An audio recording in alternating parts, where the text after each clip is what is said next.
Estamos habituados a entender las cruzadas como intervenciones militares europeas cristianas de carácter religioso en el Medio Oriente, caballeros de órdenes sagradas militares en medio de una polvorienta llanura que se enfrentan a ejércitos sarracenos y de infieles. Si bien, primordialmente, estas fueron las más preponderantes así como significativas, las bulas papales emitidas, dando a las campañas un carácter de guerra santa, se escribieron también para luchas inusitadas en lugares realmente distintos como tan lejanos de Tierra Santa, pero no por eso menos impresionantes. Acompáñenme en los próximos minutos, porque hoy veremos 5 cruzadas libradas fuera de Tierra Santa.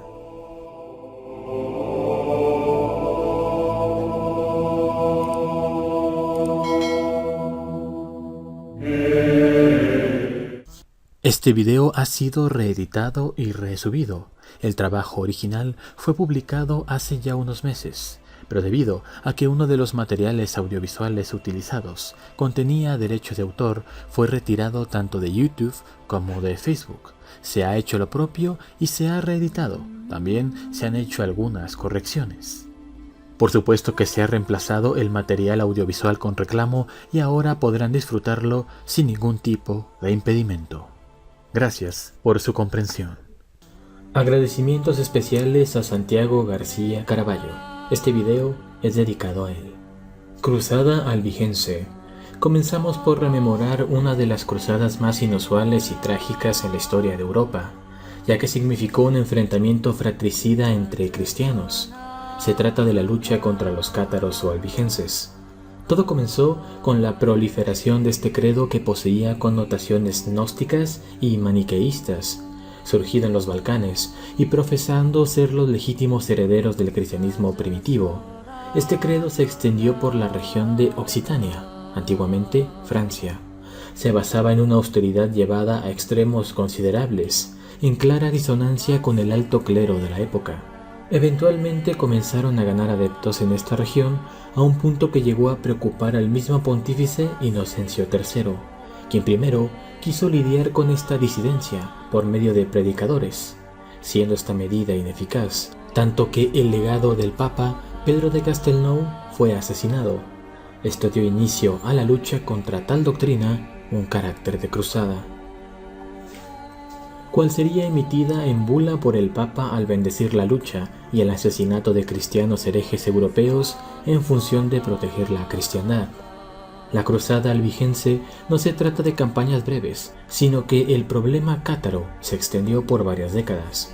Masacres y batallas memorables se darían como la de Muret, en el año 1213 de nuestra era, donde Pedro II de Aragón moriría a manos de los cruzados franceses, o bien la terrible matanza de Bessières, e incluso todo esto daría lugar a la implementación de la Inquisición para el exterminio del credo cátaro. Se trata de uno de los peores fratricidios de inspiración religiosa, solo superado hasta la Guerra de los 30 años, cientos de años después. Cruzadas bálticas, cruzadas del este europeo. Nos internamos en nada menos que la Europa del Este. Muy lejos de los desiertos de Oriente, los soldados de Dios ahora lucharían en medio de densos bosques y los paisajes nevados más extensos imaginables. La orden de los caballeros teutónicos, despojados de su tarea en Medio Oriente, fijaron su vista en aquella región de Europa donde el paganismo, pese a cientos de años de expansión del cristianismo, se había resistido a la conversión. De hecho, no fue sino hasta bien entrado el siglo XIII, o parte del XIV, que estas regiones fueron parcialmente evangelizadas, ya sea por el cristianismo romano o el ortodoxo.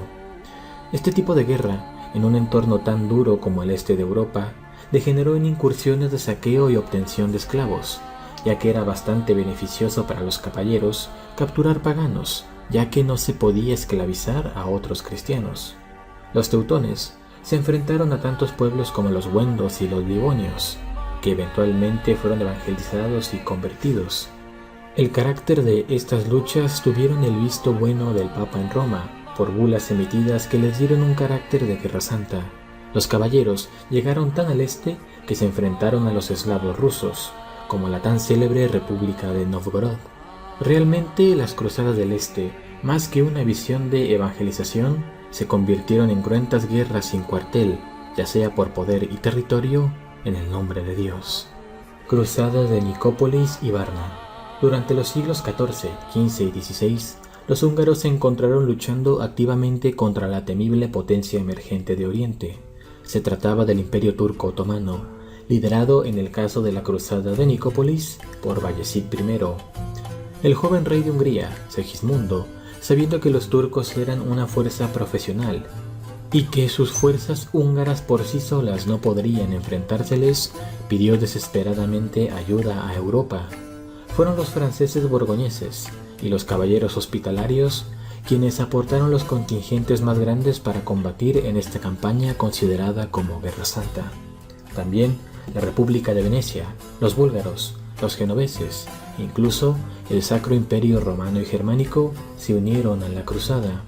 La campaña de Nicópolis del año 1396 comenzó con grandes éxitos iniciales para el bando cruzado, pero en la batalla del mismo nombre, la lamentable coordinación y el mando dividido entre los cristianos hizo que sus poderosas fuerzas fueran derrotadas por el ejército otomano junto a sus vasallos serbios. 50 años después, otra cruzada conocida como la de Varna daría lugar a una de las batallas más célebres de la Baja Edad Media. Polacos, húngaros, croatas, serbios, teutónicos, lituanos y otros más se enfrentaron ahora al ejército del sultán Murad II. En esta tan dantesca batalla perdería la vida el rey de Polonia Vladislao III cuando trató de hacer prisionero al sultán Murad. Todos estos esfuerzos de más de 2 siglos culminaron al fin con la derrota de los húngaros en Mohacs en el año de 1526. En ese entonces, la Europa de Carlos I de España, ahora dividida en guerras internas, fue incapaz de ir en ayuda de Hungría debido a la infame Liga de Cognac. Estas intervenciones militares son conocidas como unas de las últimas luchas cruzadas contra el Islam. Saqueo de Constantinopla. Haré mención de la Cuarta Cruzada, ya que aun cuando su objetivo era la recuperación de los recintos sagrados de Tierra Santa, comenzando ahora por Egipto, terminó con un resultado cuando menos irónico. Todo comienza nuevamente con el llamado del Papa Inocencio III. Aun cuando los reinos cristianos se encontraban bastante enemistados entre estos, algo común en realidad, las relaciones entre el papado y el imperio bizantino estaban por los suelos, lo que degeneró en que el ejército cruzado no contara con el apoyo de los romanos de Oriente ni sus rutas de tráfico. Los venecianos ofrecieron una flota a los cruzados, pero el precio era exorbitante. Fue entonces cuando les dieron la opción de recuperar la ciudad de Zara, en los Balcanes, que había caído en manos de los húngaros para aminorar los costos de transporte. Aun cuando el Papa rechazó este acto fratricida de luchar entre cristianos, los cruzados no repararon en hacer lo necesario para que su campaña siguiera adelante. Zara fue tomada. Es aquí entonces cuando el bizantino Alejo, un aspirante al trono imperial, les dio a los cruzados una oferta que jamás habrían podido rechazar. Si le ayudaban a tomar el poder en la capital, les daría una gran suma de dinero y 10.000 tropas. Fue así como Constantinopla pasó a manos de Alejo fácilmente, al huir su anterior emperador, de también el mismo nombre, Alejo. Mas fue al momento de recaudar el dinero para pagar a los cruzados que Alejo se dio cuenta que era imposible, y entonces en el año 1204 comenzaría la desgracia. Después de un asedio tan dramático como sangriento, finalmente, el 12 de abril de ese año, los cruzados entraron a Constantinopla como demonios sedientos de riquezas. Durante 3 días, por ley marcial, saquearon a placer. Nadie sabe cuánto se perdió realmente en tal saqueo. Incluso se dice que fue aquí donde se terminó con la receta del fuego griego. Posteriormente, un reino latino fue instaurado, marcando la decadencia definitiva del Imperio Romano de Oriente. Este es recordado como uno de los episodios y actos más infames y lamentables en la historia de la cristiandad y Occidente. Cruzada de Reconquista, Navas de Tolosa. Culminaremos con una batalla y cruzada que ha pasado a la historia por ser una de las gestas militares y simbólicas más gloriosas, así como significativas del Occidente. Nuevamente Inocencio III, el Papa de las Cruzadas, en el año 1212 concedió a Alfonso VIII, rey de Castilla, la bula papal que daba a este enfrentamiento el carácter de guerra santa. Por supuesto, fue acompañado de reinos ibéricos, así también caballeros de toda Europa debido a la aprobación papal. En especial, caballeros franceses se unieron a la cruzada. No podemos olvidar miembros de órdenes, templarios, hospitalarios, de Santiago y de Calatrava se unieron también. El enemigo era nada menos que el califa an-Nasir, quien reunió un ejército inmenso, entre ellos fanáticos ansiosos de luchar en su propia yihad. Fue el 16 de julio del año 1212 donde estas dos fuerzas se enfrentaron. En un principio, los almohades trataron de hacer caer a los cristianos en su famosa trampa de retirada falsa, pero estos mantuvieron su posición. Después de una serie de contraataques y repliegues, las líneas cristianas parecían prontas a romperse. Fue entonces cuando una carga de caballería por parte de los 3 reyes cristianos rompió las líneas almohades, provocando una desbandada en masa. El califa an-Nasir huyó dejando su ostentosa tienda y a su guardia fanática abandonada. La victoria cristiana fue total. Aun cuando esto no significó el final definitivo y estrepitoso del reino almohade, la cruzada, que culminó en las Navas de Tolosa, significó un punto de inflexión en la reconquista, pasando a la historia como la batalla más épica en la historia de la España medieval.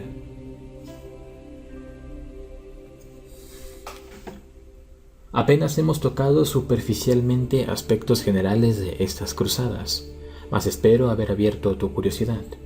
Dime en los comentarios cuál es tu cruzada favorita. Por supuesto, abordaremos todas estas con mucho más detalle en siguientes entregas. Yo soy el Gato Historiador. Si te gustó el video, no olvides darle like, compartir y difundir mi contenido para que llegue a más personas. Mis redes sociales y correo electrónico están a la disposición. Te deseo un excelente día y nos vemos en un próximo video.